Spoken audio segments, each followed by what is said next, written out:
Welcome to mini foods Jaisingh. எல்லோருக்கும் வணக்கம். இன்றைக்கி ரொம்பவே எளிமையான முறையில் ஒரு பாரம்பரியமான ரெசிபி தாங்க நம்ம வீடியோவில் பார்க்க போகிறோம். இந்த ரெசிபி திருநெல்வேலி கன்னியாகுமரி பக்கம் வந்துட்டு ரொம்ப ஒரு ஃபேமஸான ஸ்வீட்டுன்னு சொல்லலாம். முந்திரி கொத்து தாங்க அந்த ரெசிபி. பாருங்கள், அதை வந்துட்டு பிக்கும் பொழுதே எந்த அளவுக்கு பதம் வந்துட்டு சூப்பராக கிடச்சிருக்குதுன்னு சொல்லிட்டு. இது நம்ம சிம்பிளான முறையில் எப்படி செய்யலாம் அப்படின்னு தாங்க பார்க்க போகிறோம். இப்போ ஒரு பாத்திரம் அடுப்பில் வச்சு சூடானதுக்கப்புறமா அதில் ஒரு கப் அளவுக்கு பச்சை பயிறு சேர்த்துக்கலாங்க. சேர்த்துட்டு அடுப்பை வந்துட்டு மீடியம் ஃப்ளேமில் வச்சுட்டு இதை ஒரு 10 நிமிஷத்துக்கு மேலே மெதுவாக கலந்து கொடுக்கணுங்க. அந்த பருப்பு வந்துட்டு நல்லா வறுத்து வந்ததுக்கப்புறமா ஒரு வாசனை வரும்.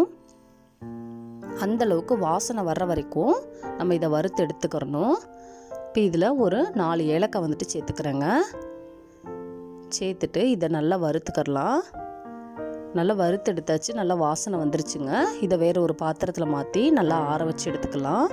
பாருங்கள், இப்போ நல்லா ஆறிடுச்சு. இதை மிக்ஸி ஜாரில் வச்சு நல்லா குறப்பான ஒரு பதத்துக்கு அரைச்சிட்டு வந்துடலாம். பாருங்கள், ரொம்ப நைஸாக இருக்கக்கூடாது, இதே போல் மணலாக இருக்கணும். இப்போ இதை ஓரமாக வச்சிடலாம். வச்சுட்டு ஒரு பாத்திரம் எடுத்துக்கலாம். அதில் 1 கப் அளவுக்கு நாட்டு சக்கரை சேர்த்துக்கலாங்க. 1/4 கப் அளவுக்கு தண்ணி சேர்த்துக்கலாம். தண்ணி வந்துட்டு ரொம்ப சேர்த்துடக்கூடாது. இப்போ அடுப்பை மீடியம் ஃப்ளேமில் வச்சுட்டு இதை நம்ம கொதிக்க விட போகிறோங்க. கலந்து விட்டுக்கலாம். கலந்துட்டு ஒரு கொதி வந்ததுக்கப்புறமா வடிகட்டி திருப்பி இதே பாத்திரத்துக்கு நம்ம இதை மாற்றி எடுத்துக்கலாங்க. அப்போ தான் அதில் இருக்கிற கல் தூசிலாம் போயிடும். இது பாகு பதம் கம்பி பதம்லாம் தேவையில்லைங்க. நல்லா கொதிச்சதுக்கப்புறம் இதே போல் எடுத்து பார்க்குறக்கு ஒரு பிசுப்பான பதம் இருந்தால் போதும். இப்போ நம்ம எடுத்து வச்சுருக்கிற மாவில் இதை வந்துட்டு சேர்த்து கொஞ்சமாக கலந்துக்கிறலாங்க. நம்ம எடுத்துருக்கிற பாகோட அளவு இந்த மாவுக்கு வந்துட்டு சரியாக இருக்குங்க. இப்போ இந்த பச்சைப்பயிறு மாவு கூட நீங்கள் ஒரு 1/2 கப் அளவுக்கு துருவின தேங்காவை நல்லா நெய்யில் வறுத்தெடுத்து சேர்த்துக்கிறலாங்க. நான் இன்றைக்கி வந்துட்டு தேங்காய் சேர்க்கலை.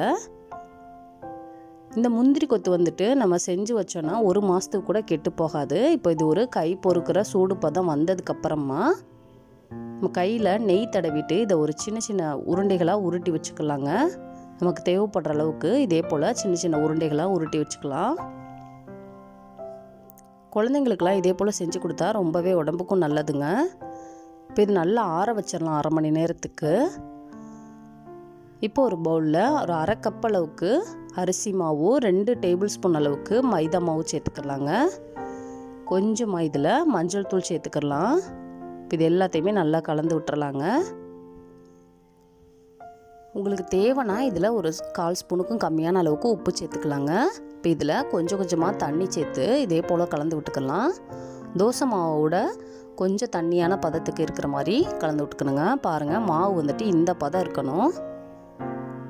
இப்போ இதில் நம்ம ரெடி பண்ணி வச்சுருக்கிற உருண்டைகளை 2-3 சேர்த்து இந்த மாவில் முக்கி எடுக்கணுங்க. ஒரு முறை முக்கியாச்சு. இப்போ நான் திருப்பியும் முக்கி எடுத்துக்கிற போகிறேன். பாருங்கள், இதே போல் முக்கி எடுத்து சூடான எண்ணெயில் அப்படியே போட்டுடலாங்க. நம்ம கை பிடிச்ச இடம் மட்டும் லைட்டாக மாவு இல்லாமல் இருக்கும். அந்த இடத்துல மட்டும் அந்த மாவு கவர் பண்ணுற மாதிரி லைட்டாக இதே போல் வச்சு விட்ருங்க. அடுப்பு வந்துட்டு மீடியம் ஃப்ளேம்லேயே இருக்கட்டும். நம்ம உள்ளே வச்சுருக்கிற பச்சைப்பயிறு ஸ்டஃபிங்லாம் நல்லா வந்துட்டு வெந்துருச்சு. அதெல்லாம் வேகணுங்கிற அவசியம் இல்லைங்க. அந்த மேலே இருக்கிற லேயரை மட்டும்தான் நல்லா வெந்து வரணும். பாருங்கள், மறுபக்கமும் திருப்பி கொடுத்துக்கலாம். இதே போல் திருப்பி விட்டு ஒரு 5லேருந்து 10 நிமிஷத்துக்கு இது நல்லா வேகணுங்க. அந்த மேலே இருக்கிற லேயர் வந்துட்டு நல்லா கிறிஸ்பாக மாறி வந்துடும். பாருங்கள், இப்போ நல்லா வெந்துருச்சு, நல்லா கிறிஸ்பாக மாறி வந்துருச்சு. இந்த அளவுக்கு பதம் வந்ததுக்கப்புறமா நம்ம எடுத்துடலாங்க. இது 1 மாதம் ஆனாலும் கெட்டு போகவே செய்யாது.